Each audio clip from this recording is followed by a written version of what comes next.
One Piece récapitulatif numéro 3, Orange Town. L'arc Orange Town s'ouvre sur une scène où l'on voit Luffy et Zoro au bord de leur chaloupe. Après avoir quitté Shellstone, ils cherchent à rejoindre Grand Line, la route de tous les périls, où ils trouveront le One Piece. Cependant, aucun des deux ne sait naviguer, et ils se laissent donc porter par le courant. C'est alors que Luffy aperçoit un oiseau géant. Il tente de l'attraper grâce à son pouvoir élastique, mais il se fait emmener au large par celui-ci. Zoro se met alors à ramer de toutes ses forces pour le suivre, mais des pirates naufragés se trouvent sur sa route. Ils parviennent à embarquer sur la chaloupe et tentent de la détourner au nom de l'équipage d'un certain Baggy le Clown. Zoro les bat facilement et les force à ramer pour lui, mais malheureusement, il a déjà perdu de vue Luffy. Il questionne alors les pirates pour comprendre la raison de leur naufrage. Il lui explique ainsi qu'ils étaient en train de naviguer à bord d'un petit bateau lorsqu'ils aperçurent une jeune femme à moitié évanouie ainsi qu'un coffre à bord d'une chaloupe. Ils montèrent alors sur la chaloupe et essayèrent d'ouvrir le coffre. Mais la jeune femme se releva et partit avec leur bateau et leur propre coffre. Tandis qu'ils comprirent les yeux ébahis que la jeune femme avait feinté son malaise pour les duper, un micro-orage se forma au-dessus d'eux et une grosse averse fit chavirer leur chaloupe, comme l'avait prévu la demoiselle. Retour au présent. Non loin de là, dans le village de Orange Town, on retrouve la même voleuse, une carte à la main, pourchassée par d'autres pirates de Baggy le Clown. Luffy tombe alors du ciel juste devant la demoiselle. Les pirates s'en prennent alors à lui, pensant qu'il est le chef de la voleuse. Mais Luffy les met rapidement KO et commence à discuter avec la jeune femme. Elle lui explique alors qu'elle s'appelle Nami et qu'elle est une voleuse de pirates.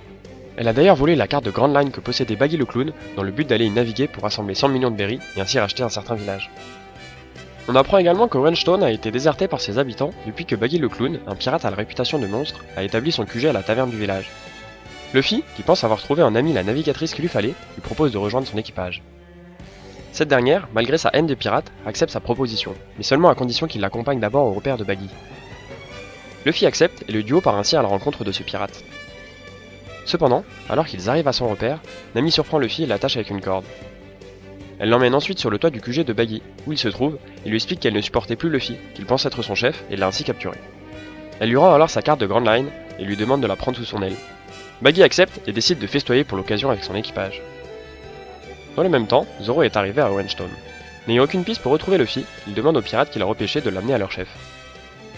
Retour aux festivités de Baggy et son équipage, ou plutôt sa troupe de cirque. On découvre en effet que les vice-capitaines de ces joyeux lurons sont Moji, le dresseur de fauves qui chevauche son lion Richie, et Kabaji, l'acrobate qui se bat sur un monocycle à l'aide d'armes blanches.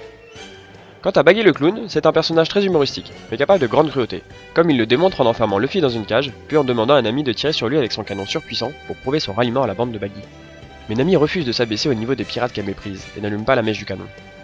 Un membre de l'équipage de Baggy perd alors patience et s'apprête à tirer avec le canon, mais Nami l'assomme grâce à son bâton télescopique. Les autres pirates se jettent alors sur elle, mais Zoro débarque de nulle part et la secourt.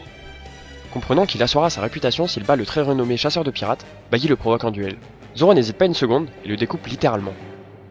Mais tandis que les Mugiwara se surprennent d'avoir vaincu Baggy si facilement, le reste de son équipage ricane. Et a raison, puisque la main de Baggy transperce le dos de Zoro avec un poignard. En effet, Baggy a mangé le fruit du démon de la fragmentation, et possède donc le pouvoir de fragmenter son corps en plusieurs morceaux. C'est ce pouvoir qu'il a utilisé avant que les sabres de Zoro ne le touchent, pour lui faire croire qu'il avait réussi à le trancher. Il a alors profité qu'il lui tourne le dos pour l'attaquer par l'arrière. Zoro, malgré sa blessure, parvient à atteindre le canon surpuissant, le retourne et tire sur Baggy et son équipage. Nami profite alors de l'explosion pour voler la clé de la cage de Luffy à un des pirates, permettant ainsi aux Mugiwara de se replier. Après que Baggy et son équipage aient repris leurs esprits, Moji part à la recherche de Mugiwara grâce au flair de son lion. Il les débusque dans une des maisons désertées de Orange Town, mais il n'est pas de taille contre Luffy, qui le bat très facilement, tandis que Zoro récupère doucement de sa blessure. Malheureusement, Baggy se met à tirer des boulets de canon pour détruire le village, et explose ainsi la maison dans laquelle s'étaient réfugiés les Mugiwara. Ces derniers décident alors de partir à sa rencontre, mais Kabaji se précipite pour tenter de les vaincre. Zoro décide de l'affronter, et il parvient à le battre malgré le handicap de sa blessure, mais il finit par s'évanouir. Nami part alors trouver le trésor et la carte de Baggy, tandis que Luffy s'en va l'affronter. Après quelques échanges de coups, Baggy s'aperçoit que Luffy prend soin de ne pas abîmer son chapeau durant le combat. Il reconnaît alors le chapeau de paille que portait Shanks autrefois. Intrigué par le fait que son adversaire connaît son mentor et semble nourrir une rancune envers lui, Luffy lui demande des explications. Baggy raconte alors que Shanks et lui étaient mous sur le même bateau. On apprend ainsi que l'équipage auquel ils appartenaient avait récupéré un fruit du démon d'une valeur de 100 millions de berries, ainsi qu'une carte au trésor après l'attaque d'un autre bateau pirate. Baggy déroba discrètement les deux, entrevoyant la possibilité de faire fortune. Et Shanks se surprit et, voulant cacher le fruit du démon dans sa bouche, Baggy finit par l'avaler, puis fit tomber la carte au trésor dans l'océan. Comprenant qu'il ne pourra jamais explorer les fonds marins à la recherche de trésors, puisqu'il ne peut plus nager, il se mit à haïr Shanks qu'il tient pour responsable de son échec.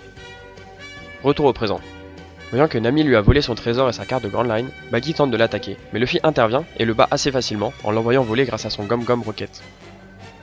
Les Mugiwara reprennent ainsi la mer à bord du petit bateau et de la chaloupe. Ce qu'il faut retenir de cet arc, c'est bien sûr l'introduction de Nami.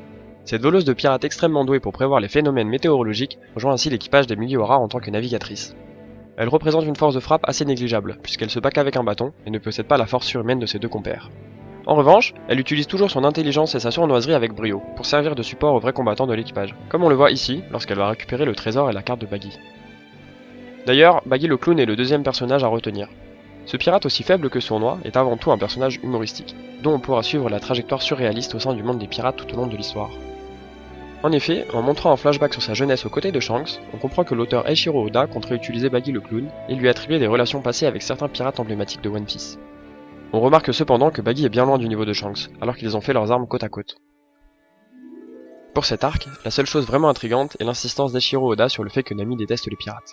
De plus, le fait que son seul but est de rassembler 100 millions de berries pour acheter un village est assez louche. Et oui, ça ne semble pas digne d'un rêve de l'équipage dont les membres veulent devenir roi des pirates et meilleurs sabreurs du monde.